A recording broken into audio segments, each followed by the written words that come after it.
Hello everyone and welcome to this week of First and 10. I'm your host Jason Hagcomb, joined as always by my tag team partner Matt Etchier. And Matt, how are you? I'm doing well. Fun week of football this weekend, actually on Labor Day Monday.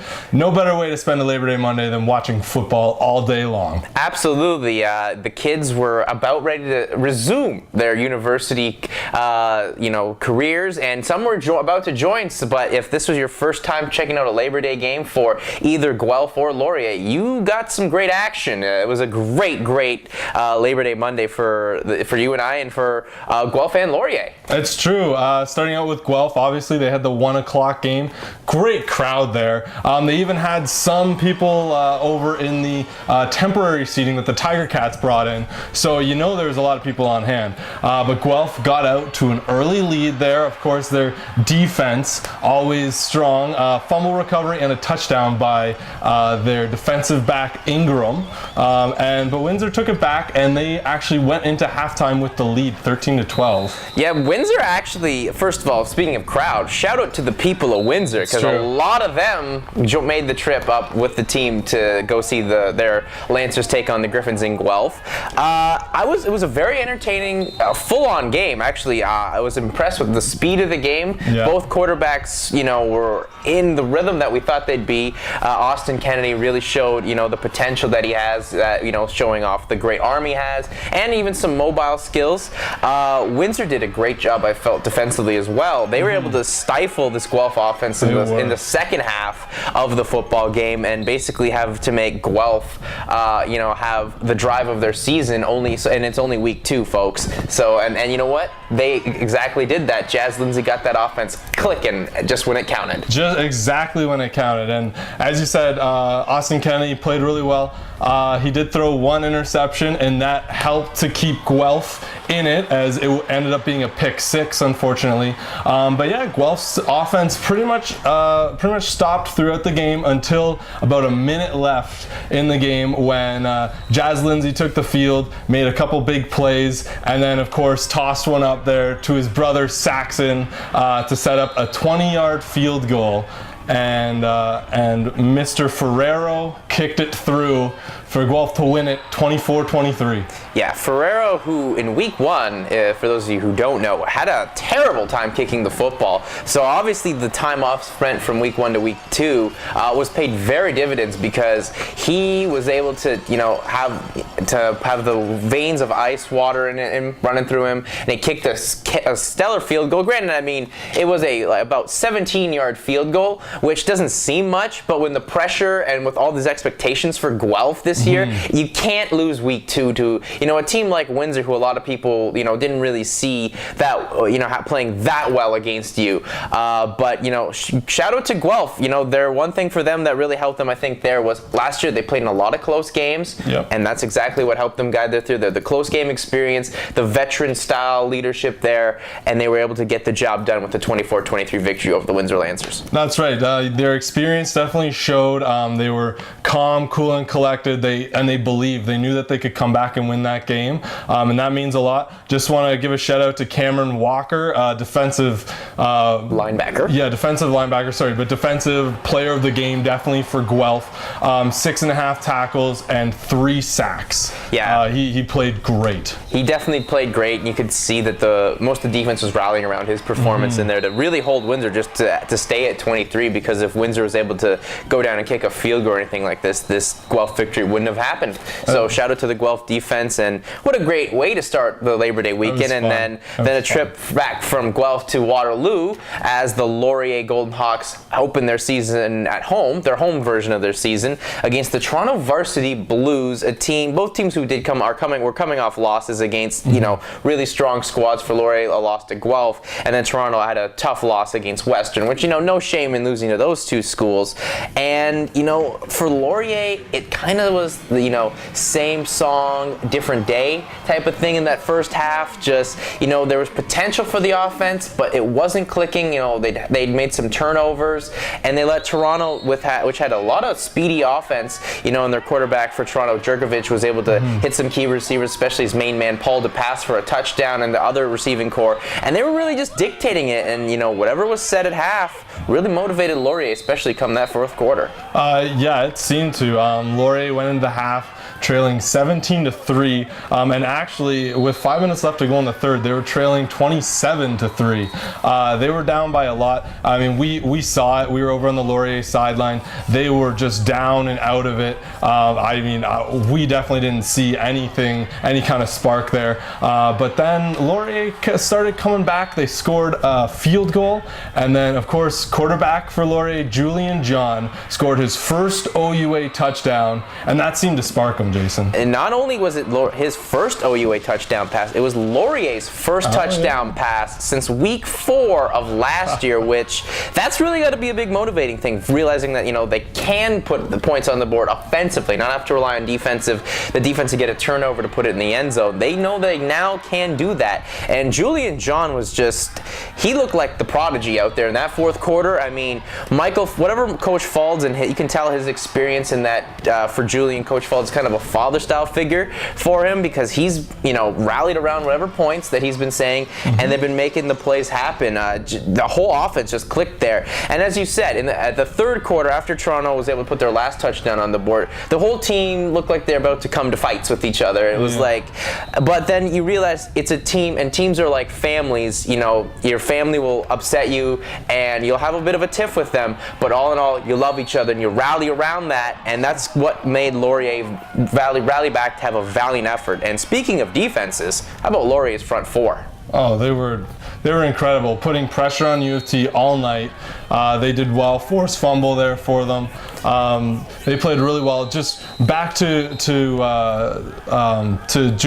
Julian John. Sorry, he played really well. He got another touchdown, of course, in the fourth. And this game, they were actually down 27-20 with just a few minutes left. And exactly what you were saying, just a valiant effort. Almost came through, just came up a little bit short. They got themselves stuck in some field position problems, and were down to a 3rd and 20. Almost got it, just had a drop ball that was really too bad. But what an effort. And all I have to say is, you look at this young team, and this young Laurier squad, very inexperienced. Well, this was one hell of an experience for them, and I think even though they lost the game, very beneficial to all of them. Yeah, exactly. It's building blocks, the bit of, problems in the field positioning, I guess, a little bit. They did do a great job, though, for most of that, especially in that fourth quarter, for being in their own end and rallying it up to Toronto's end. Yeah. And the one thing that I have to say throughout these games we've done is the officials have been pretty well. They've made some great calls. But for Laurier, there was a pass interference call that was not called, that I don't even know how you don't call that pass interference. It really, was a bit of the straw that broke the camel's back to me in that game, because if that's called, I think Laurier can tie this game up with the way their offense is rolling. And I mean, come on, if you see this play, how close do you need to be for it to be pass interference? If they were any closer, they'd be on a date. I guess I never want to blame officials for any game or anything like that. There's lots of adversity throughout a game, and sometimes, sure, they'll put you in a bad situation or there'll be a non-call. But really, to be a good, experienced team, one play shouldn't matter to it. Like I said, it can be frustrating, but you can't dwell on those types of things. No, you can't dwell on it, and I think that's exactly what Laurier is doing. They're not dwelling on it. They realize there's success and that there's potential there, that they can win, that they are on the verge of a win. And speaking of wins, we had our player of the week was Laurier quarterback Julian John, who threw for 345 yards. He did have an interception, but those 2 touchdowns were very crucial for this building block to this Laurier team. I agree. He definitely showed a lot of potential there, a lot of improvement. I know playing a bit of a lesser defense in U of T versus Guelph, but he looked very well. This kid, first year of eligibility, he's 6'6". I know that's the tallest on the Laurier roster. I don't know if it's the tallest in all of OUA, but I bet you it is. He's very tall out there. You can see he's about a head over everyone else, yeah, he's playing hard for this Laurier team. I don't know if there's a quarterback kind of situation in Laurier or not, but he's definitely solidified himself for the next couple of weeks. Anyway, he's had a good start. Exactly. I don't think you're gonna see any changes at quarterback really, because I think Falls really believes in Julian John, and you can just really see that. And plus, after how you ended the game, you don't want to mess with the vibe that's kind of going. Laurier's got a good vibe going on, and they have a very interesting matchup for them coming up. But before we get to that, we'll just finish up the rest of week 2 and the rest of the Labor Day games. It was the Ottawa GGs getting a nice win there against Waterloo. I will say shout out to Waterloo, because they were down by, I believe, 2 or even 3 scores in this game, but they were able to fight their way back to make it a bit of a close contest. The other one, the big matchup really in the OUA this week, was the Queens Gales defeating the McMaster Marauders. And I know you have a little to say on this one before we move on here. Well, yeah, I just want to say this game, I don't think it certainly lived up to expectations, but I got to give a shout out to Dita Balatoken. He was the difference in that game.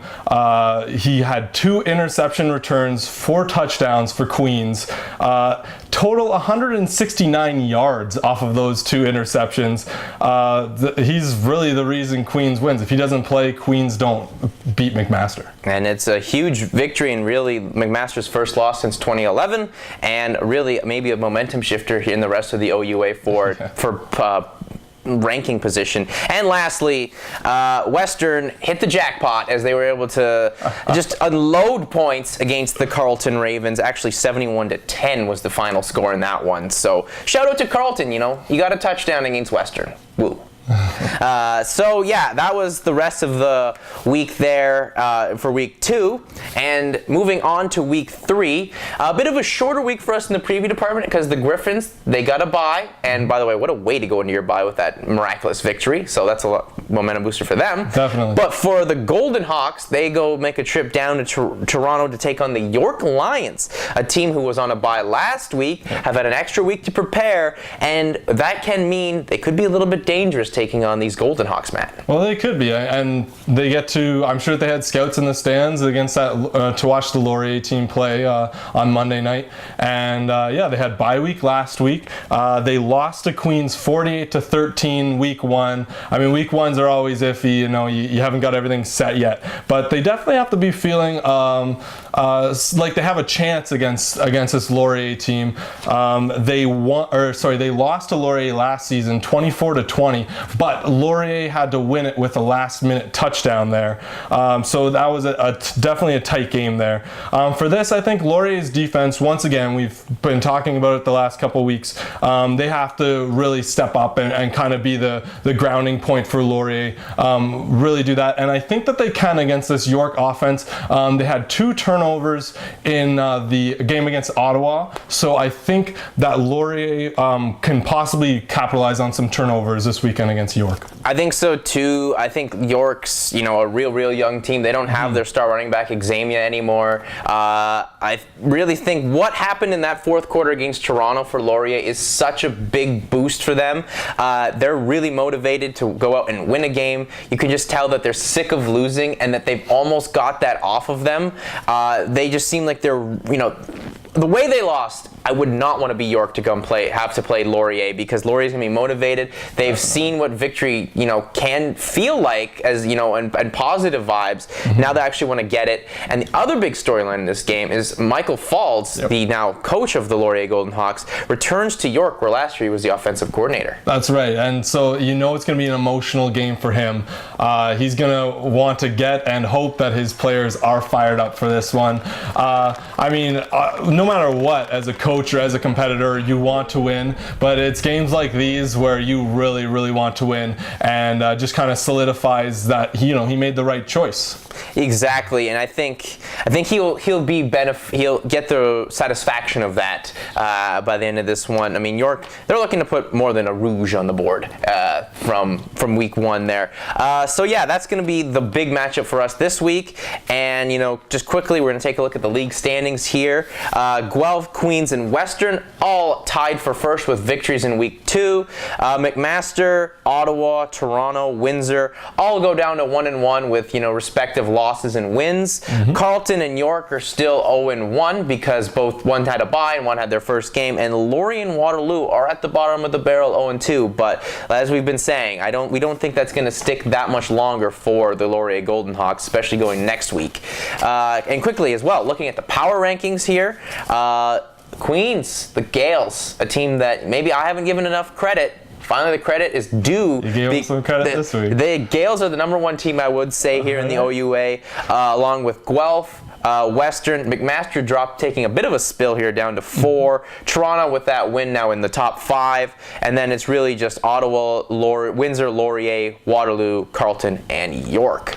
And as well, lastly, the CIS rankings. Not too much of a change for the OUA squad, which kind of is surprising, I would say. Queen still at 2, McMaster still at 6, and Guelph is still at 7. So yeah, it's a little odd. I would have thought that maybe Guelph would have moved up a spot and kind of swapped with McMaster. But hey, what do I know? I don't vote, so. Exactly. I don't vote for the CIS top rankings, but maybe someday I'll get that card. But lastly, before we send you out of here, it's our favorite segment. The quick picks. So, quickly, we have the Varsity Blues coming up, that win against Laurier, taking on the GGs. I think this one's going to be closer than people think, but I still got to go with the GGs. You're going with the GGs? I'll go with the Varsity Blues. I really like what the Varsity Blues offense can pull out there.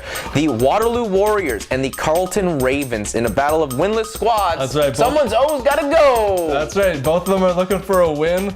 I'm going to actually lean towards Carleton. I think they're going to beat Waterloo. Really? I'm going to go with the Warriors. I think they had a nice fourth quarter as well. Momentum building blocks here, so the Warriors should get that first win of the season.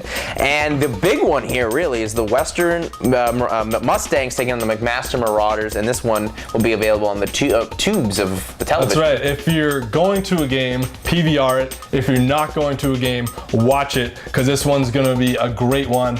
And I'm going to actually pick McMaster to beat Western. Western's going to get their first loss of the season. I'm going to go with you as well. McMaster, I think McMaster's, they're not happy with that first loss, and, they're going to be in tough against Western, but Western really hasn't played anyone tough, so this will be a real challenge here. And lastly, the Lancers from Windsor taking on the Gales from Queens. Until someone beats Queens, I can't go against them. Gotta go with Queens. Gotta go with the Gales.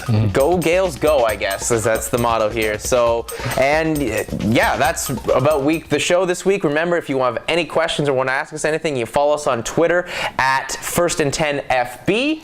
I just want to say thank you, Michelle Pino, for all this great Guelph memorabilia. It's awesome. Appreciate it. And folks, we are getting some Laurier stuff. It will get here eventually. Just give us some time. We're working on that. But really, that's it for this week. For Matt, I'm your host, Jason Hagholm. That's it.